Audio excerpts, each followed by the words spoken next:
আপনার বাড়ির পাশে নব্য ইসরায়েল। আমরা বড় ইসরায়েল সম্পর্কে সচেতন আছি কম বেশি, কিন্তু আপনার ঘরের পাশেই নব্য ইসরায়েলে জন্ম হয়েছে, এই ব্যাপারে আমাদের সচেতনতা নাই। তারা সংসদ ভবনে তাদের সংসদে ফখর করে বলছে যে আমরা 6,500 সৈন্য পাঠিয়েছি, আমাদের হয়ে যুদ্ধ করছে। নাউজুবিল্লাহি মিন যালিক। তার মানে আপনারা প্রমাণ করলেন। আচ্ছা বলেন, খ্রিস্টানদের সাথে না হয় তাদের সম্পর্ক আছে, তারা আহলে কিতাব, আপনাদের সাথে তাদের কি সম্পর্ক? খ্রিস্টানদের সাথে না ইহুদিদের একটা সম্পর্ক আছে, তারা আহলে কিতাব দাবি করে তারা, কিন্তু আপনাদের সাথে যারা পৌত্তলিক তাদের সাথে এই ইহুদিদের কি সম্পর্ক? শুধু তাই নয়, আমরা লক্ষ্য করছি, আমরা আমাদের পার্শ্ববর্তী নব্য ইসরায়েলের মধ্যে লক্ষ্য করছি মুসলিমদেরকে তারাবির নামাজে টর্চার করা হলো, হোলি উৎসবের নামে মুসলিমদেরকে নির্যাতন করা হলো। আমরা দেখলাম সেখানে গরুর মাংস বহন করার অপরাধে পিটিয়ে মুসলিমকে হত্যা করা হয়েছে। লক্ষ লক্ষ একর জমি যেগুলো আমরা ওয়াকফ করেছিলাম, সেই জমিগুলোকে রাষ্ট্রীয়ভাবে বাজেয়াপ্ত করা হয়েছে। আমি যদি একটা জমি মাদ্রাসায় দান করি, আপনার কোন এখতিয়ার আছে সেটাকে আপনি রাষ্ট্রীয় বাজেয়াপ্ত করতে পারেন? এখানে মানবতা কোথায়? এখানে গণতন্ত্র কোথায়?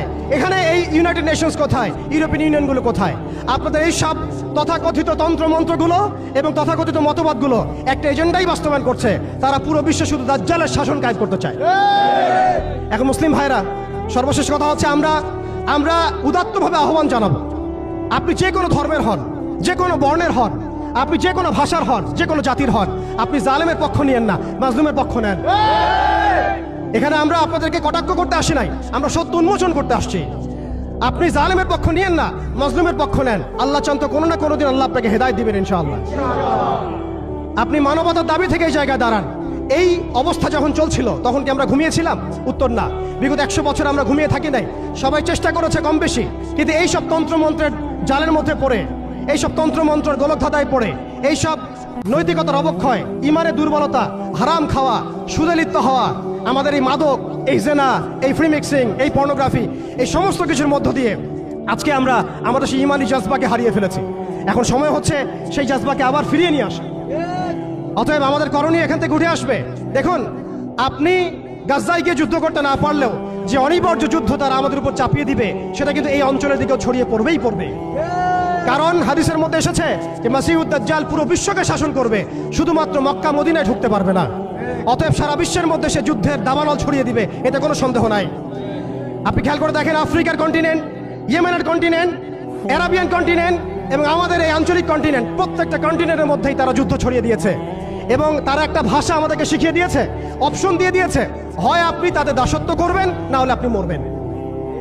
তারা আপনাকে আমাকে একটা অপশন দিয়েছে, আপনি তাদের দাসত্ব করেন, তারা আপনাকে ভালো রাখবে, আপনি তাদের দাসত্ব করবেন না, তারা আপনাকে মাটির সাথে মিশিয়ে ফেলবে।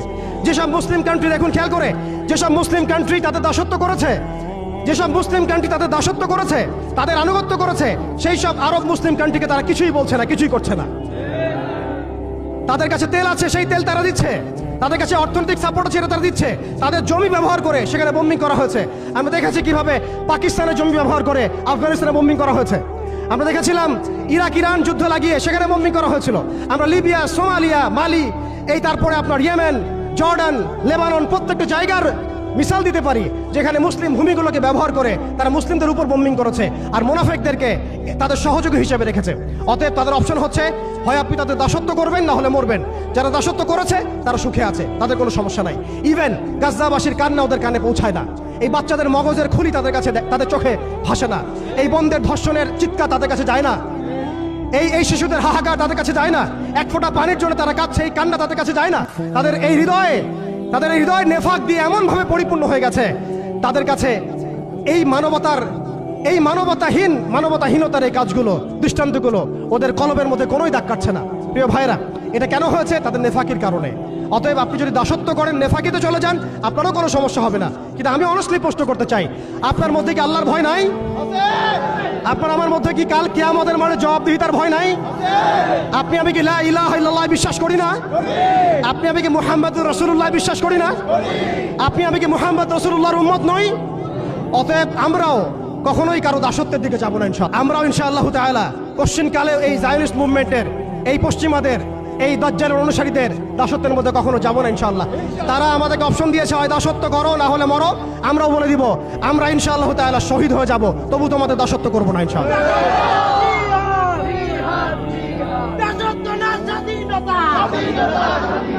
এই যুদ্ধগুলো এমনি এমনি লাগে নাই, এরা লাগায়, পেছন থেকে লাগায়। ওদের স্বার্থ কি? অস্ত্র বাণিজ্য। কি বাণিজ্য? অস্ত্র বাণিজ্য। ওরা যুদ্ধ বাঁধিয়ে রাখবে, জিয়ে রাখবে, যাতে করে অস্ত্র ব্যবসা করা যায়। অনেক সময় মুসলমান দুই দেশের মধ্যে যুদ্ধ লাগায় দেয়, দিয়ে অস্ত্রের বাণিজ্য করে। অচিরেই তারা পুরো বিশ্বে একটা বড় যুদ্ধ বাঁধিয়েই ছাড়বে, দেখেন ইনশাআল্লাহ। অচিরেই তারা পুরো বিশ্বে একটা বড় যুদ্ধ না বাঁধানো পর্যন্ত থামবে না। এই বিশ্বটাকে ছোট করার দুইটা পদ্ধতি তারা বের করেছে। একটা হচ্ছে ইন্টারনেট সেকশন, প্রযুক্তি দিয়ে বিশ্বটাকে ছোট করে নিয়ে আসা, এটা হয়ে গেছে। বিশ্বে এখন ছোট, শর্ট জায়গা, এইখান থেকে ওইখানে আপনি যোগাযোগ খুব দ্রুত করতে পারবেন। বিশ্ব ছোট, আপনাকে পায়ে হেঁটে যেতে হবে না। আরেকটা অপশন হচ্ছে পুরো বিশ্বে যুদ্ধ বাঁধিয়ে দিয়ে পুরো বিশ্বের আয়তন ছোট করে ফেলা। আর আমি কনফিডেন্ট আমার বক্তব্যে, এটা আমার ধারণা, আমার ইস্তেহাদও বলতে পারেন, যদিও আমি মুস্তাহিদ নই। আমার ইন্টারপ্রিটেশন, এই শব্দটা ভালো হবে, ইস্তেহাদ না বলে বলছি আমার ইন্টারপ্রিটেশন, যে অচিরেই তারা পুরো বিশ্বে একটা বড় যুদ্ধ বাঁধিয়েই ছাড়বে, দেখেন ইনশাআল্লাহ। অচিরেই তারা পুরো বিশ্বে একটা বড় যুদ্ধ না বাঁধানো পর্যন্ত থামবে না। প্রথম বিশ্বযুদ্ধের পরে আপনারা ব্রিটেনকে দেখেছেন, সেকেন্ডটার পরে আপনার আমেরিকার রাজত্ব দেখেছেন, দেখবেন যদি আরেকটা লাগে এরপরে আপনার রাজত্ব দেখবেন। ওর ধ্বংস এত তাড়াতাড়ি হবে না, ওর ধ্বংস হবে, এটা সত্য, এটা নিশ্চিত, কিন্তু এত তাড়াতাড়ি না। সে রুলিং স্টেট হবে এবং দাজ্জালকে নিয়ে সে পুরো বিশ্বটা শাসন করবে। কতদিন? নবীজি বলেছেন 40 দিন। কতদিন?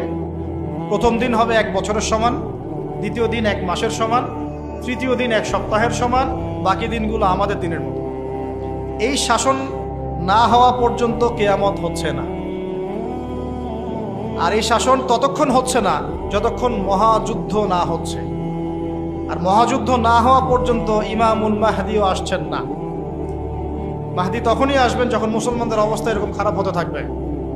আর মাহদি না আসার আগে দাজ্জালও মানুষের রূপে বের হবে না। এখানে ওখানে যে আনাচে কানাচে মাহাদিগুলো বের হচ্ছে, এরা মাহাদি নয়। গোলাম আহমেদ কাদিয়ানিও দাবি করেছিল যে ও মাহাদি।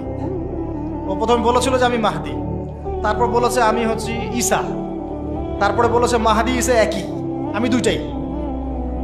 তারপরে বলেছে আল্লাহর নবী, তিনিও নবী সাল্লাল্লাহু আলাইহি ওয়াসাল্লাম, আমিও নবী, নাউজুবিল্লাহ। তো ও দাবি করেছিল। আর আমরা জানি মাহাদি কথা বলবে আরবি ভাষায়, তিনি ফাতিমা রাদিয়াল্লাহু আনহার বংশধর থেকে হবেন। আর এই মাহাদি কথা বলতো পাঞ্জাবি ভাষায়, পাঞ্জাবি মায়ের সন্তান। এগুলো মাহদি নয়। মাহদি আসছেন না যতক্ষণ পর্যন্ত আপনি একটা বিশাল মালহামা না দেখছেন। আর আমার ধারণা, ইন্টারপ্রিটেশন, বা শুধু আমার ধারণা না, অনেকেই ওয়ার্ল্ডের অ্যানালাইসিস যারা করে তারা বলে যে হয়তো বা এই ইস্যুগুলো, ইউক্রেন রাশিয়া হোক, সিরিয়া ইস্যু হোক, ইয়েমেন ইস্যু হোক, গাজা ইস্যু হোক, আস্তে আস্তে একটা বড় যুদ্ধের দিকে এরা বিশ্বকে নিয়ে যাবে। এই যুদ্ধগুলো এমনি এমনি লাগে নাই, এরা লাগায়, পেছন থেকে লাগায়। ওদের স্বার্থ কি? অস্ত্র বাণিজ্য। কি বাণিজ্য? অস্ত্র বাণিজ্য। ওরা যুদ্ধ বাঁধিয়ে রাখবে, জিয়ে রাখবে, যাতে করে অস্ত্র ব্যবসা করা যায়। অনেক সময় মুসলমান দুই দেশের মধ্যে যুদ্ধ লাগায় দেয়, দিয়ে অস্ত্রের বাণিজ্য করে। এগুলো কি মিথ্যা কথা বলছি না সত্য কথা বলছি? সরাসরি বলছি ভাই, কিছু করার নাই। এখন সরাসরি না বললে তো দেরি হয়ে যাবে, এখন জানা উচিত আপনাদের বিষয়গুলো। তো আমাদের ইন্টারপ্রিটেশন যে এটা হয়তোবা চলে আসতে পারে, চলে আসলে পরে বিশ্বের অবস্থা কি হবে সেটা ভাবতে হবে আমাদের। করোনা ভাইরাসে বিশ্বের যে অবস্থা হয়েছে, আর আমি বলে দিই, করোনা ভাইরাস কোনো মহামারী ছিল না, এটা কোনো মহামারী না। এরকম হয় না মহামারী। মহামারী মানে একটা এলাকার র্যাপিডলি মরে ধুয়ে সাফ হয়ে যাবে, এটাকে বলা হয় মহামারী। আপনার জ্বর হয়, আমার হয় না, আপনি মরেন, আমি মরি না, আপনার বেশি ইফেক্ট হয়, আমার হয় না, এমন মহামারী, সার্কাস মহামারী হয় না। এগুলো কোনো প্যান্ডামিক না, ওগুলো বুঝায় মানুষকে। কি সেটা চায়না ভালো জানে, কি সেটা আমেরিকা ভালো জানে, আসলে এটা কি সেটা ইসরায়েল ভালো জানে। আর আমাদেরকে মিডিয়া দিয়ে যা গেলানো হয়েছে সেটা আমরা জানি। কারা কারা টিকা নিয়েছিলেন? সবাই তো টিকা নিয়েছেন মনে হয়। আচ্ছা, মাশাআল্লাহ, অনেক, ইনশাল্লাহ বহুত ফায়দা হবে। ঠিক আছে, ইনশাল্লাহ বহুত ফায়দা হবে। আচ্ছা, তারপরে আসেন, শেষ করে দেই ভাই। পরে আমরা কিছু কোশ্চেন অ্যান্সার নিবনি। ইমাম মাহদি আসছেন না মালহামার আগে, ইমাম মাহদি না আসলে দাজ্জাল বের হচ্ছেন না। আমাকে একটা খালি প্রশ্নের উত্তর দেন দেখি, কি বুঝলেন? দাজ্জাল কি একা একা ওয়ার্ল্ডটাকে শাসন করবে? যে আমি বের হইলাম, এই সবাই আমার আনুগত্য করে, এমন হবে বিষয়ে? এমন হয় কখনো? তার অনুসারী লাগে না, ওরা ওর বিরুদ্ধে যাবে না। তাহলে এরা সবাই একই সূত্রে গাথা, এরা আলাদা কেউ না, এরা সবাই একই। চাচাতো ভাই, মামাতো ভাই, খালাতো ভাই, এরা সব এই কাজিন সিস্টার। আর আমাদের মুসলিম রাষ্ট্র মাশাআল্লাহ 57টা, আমাদের বক্তব্য এই পর্যন্তই। আমরা তীব্র নিন্দা জানাই, আমরা এই ঘটনার তীব্র নিন্দা জানাই। বাস দ্যাটস অল। এর চেয়ে বেশি কিছু বলারও নাই। আমরা হাসছি, বাট আমাদের কাঁদা উচিত। মুসলিম রাষ্ট্রগুলোর মধ্যে পারমাণবিক বোমা নাই, নাই। আরব রাষ্ট্রগুলোকে অস্ত্র শূন্য করে দেওয়া হয়েছে, নিজেরা অস্ত্র প্রডিউস করতে পারে না। এরা তেল দেয়, তেল দিয়ে কিছু ডলার পায়, ওই ডলার দিয়ে আবার ওর কাছেই অস্ত্র কিনে। আপনারা একটু বোঝার চেষ্টা করেন। যখন আমরা এগুলো পড়ছিলাম ইউনিভার্সিটিতে, তখন এগুলো বুঝতাম না। ইউনিভার্সিটিতে আমরা এগুলো ঝরঝরা করে মুখস্থ করেছি, বিশ্বাস করেন।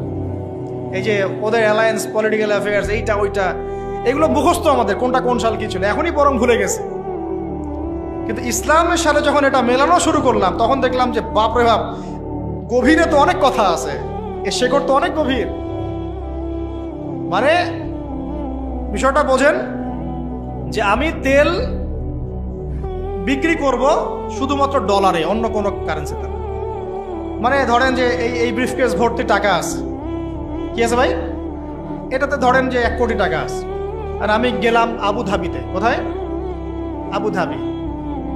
তো গিয়ে বললাম যে শেখ, এই যেখানে এই ব্রিফকেসে 1 কোটি টাকা আছে, নট ডলার, টাকা, আমাকে 5 লিটার তেল দেওয়া যায়? জীবনে আমাকে তেল দিবে না। এই বক্সটা আমি নিয়ে গেলাম টাকার জায়গায় ডলার দিয়ে, শেখ আমার কাছে ডলার আছে 1 ব্রিফকেস, আমাকে কি এখন তেল দেওয়া যায়? অবশ্যই